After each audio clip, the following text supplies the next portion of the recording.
Não, só agora quero só relembrar uma coisinha, porque antigamente nos desenhos americanos, eles utilizavam muito orquestras, né? Sim, Isso, né? E depois, até a gente chegar agora nos animes aí também, que usa muito, vamos dizer assim, o rock. Tinha os tokusatsu, que não são animes, mas também são sim. séries japonesas, que usavam muito o rock japonês ali. Aí eu quero Uhum. saber de você, o que você acha, voltando lá dos Estados Unidos, que pegava as orquestras e utilizavam nos desenhos, até nós chegarmos a essa época de agora, que é utilizado, colocar assim, o rock japonês, né? Sim, se você. Vou pedir para você dar aquela mexidinha de novo para nós. Tá? Vamos lá. Obrigado.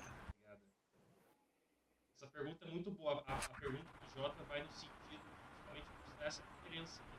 Porque quantas vezes, por exemplo, tu acha perna longa escutando uma música clássica Sim. e hoje facilmente E que se encaixava com o desenho. Com o jeito que ele mexia, a música estava batendo certinho com ele ali. Exatamente, sensacional. O desenho, parece que a música com o desenho ajuda muito nessa questão cultural. Sim. O que acontece é que você tem que pegar e saber em que época estava sendo feita a animação, para você entender em que época a música estava sendo colocada em termos de formação. Então, vou explicar um pouco mais claramente assim. Por exemplo, na época que se fez o Snoopy, por exemplo, que tinha muita coisa de jazz instrumental atrás. Quando se fez, por exemplo, Johnny Quest, já nos anos 60, já é uma fase tardia que tinha uma big band tocando atrás.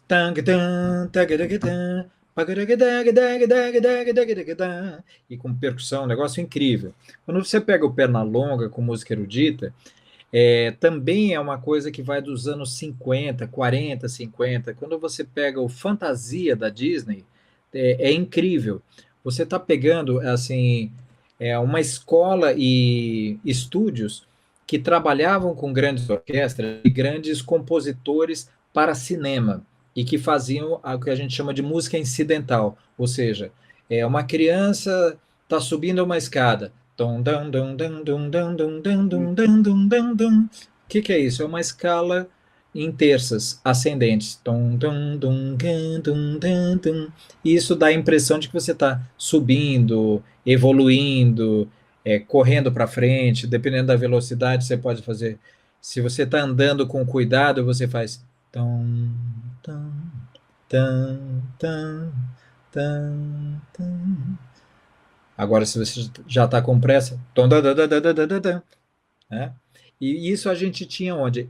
Uma música escrita que você tinha a animação feita e você escrevia a música em cima da animação. Para quê? Para ter aquela sincronia.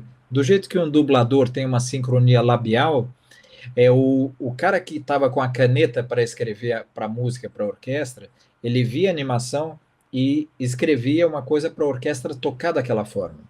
Quando você vê o Star Wars já chegando mais para cá, você tem o quê? A música de cinema, ainda com grandes orquestras, que se utiliza até hoje, né? E com caras, Alien, o Oitavo Passageiro, você vai ver caras como o Ennio Morricone, o John Williams, são caras assim maravilhosos e que fizeram dezenas de filmes, não só para animação. Então você tinha ainda essa influência. Na Hanna-Barbera também você vê esse dos estúdios, né? Você vê esse tipo de uso. Hoje, Pica-pau também.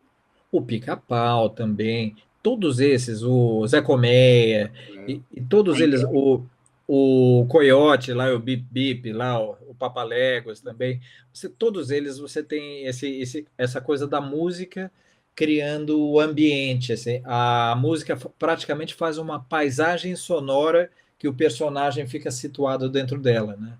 Esse conceito de paisagem sonora é de um grande amigo aqui que chama-se Clément Zular, que ele é um dos caras que faz música aqui para a Sala São Paulo, de música erudita, assim, é um gênio, assim, um cara realmente assim incrível, que eu tive a oportunidade de fazer algumas produções de bandas de heavy metal num estúdio dele nos anos 90, que era um estúdio chamado Anonimato.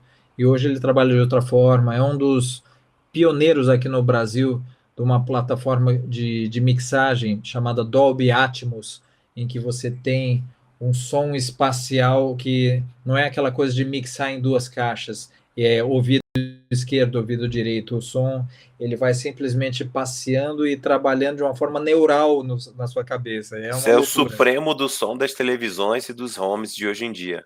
É o que se tem hoje, o Dolby Atmos, né? Assim, ela é uma outra maneira de você escutar, de ter experiência musical, assim. E o Clément, ele tem isso, assim, e eu acho admirável, assim. Ainda quero fazer uns cursos com ele, aprender. A hora e outra ele está disponibilizando isso aí também. Mas então, o que eu vejo, assim, a maneira de escutar música e a maneira de se colocar música na trilha, ela tem a ver com estilo. Dos anos 60 para cá, as bandas de rock começaram a substituir gradualmente, no universo mais pop e infantil, a música de orquestra, né? Você não vê num circuito cultural de cidades a mesma quantidade de big bands que você vê de MCs ou de bandas de rock and roll ou de bandas de soul music. Não, você não vê. Por quê? Porque é uma formação menor. Isso, os Beatles, a Jovem Guarda, e o rock progressivo, o hard rock, o heavy metal, o punk rock, todos eles têm uma coisa em comum: formações cada vez menores no palco. Você não tem 20 músicos no palco, você tem 4, 5, sabe? Então isso tudo também vai vindo para o universo geek nas trilhas de desenho.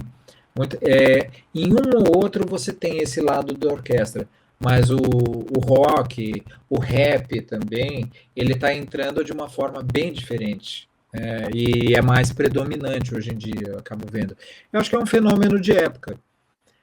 A moda tem isso também, ela tem ciclos.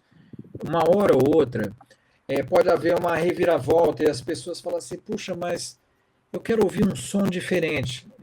O som acústico, na minha visão, dos instrumentos acústicos, guitarra, baixo, bateria, um violão, sopro, violino, cordas, ele é um som mais próximo do seu ouvido, ele é menos sintetizado, menos robotizado. Eu acho ele mais orgânico. Mas cada um vai crescer com um ouvido sendo treinado para ouvir o que está rolando.